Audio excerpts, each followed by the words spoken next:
Ne visada vaikai yra tėvų atspindys, tačiau jie būtinai kažką iš jų paveldėjo. Paveldėjo genetinės kodinės programas.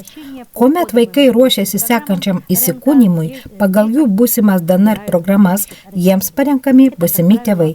Tai užtrunka tam tikrą laiką.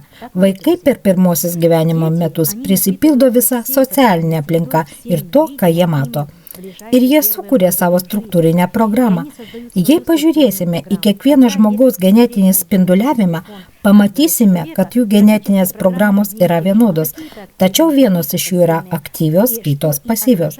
Jos atspindi žmogaus charakterį, jo pasaulėžiūrą, pasaulėjautą bei pasaulio supratimą.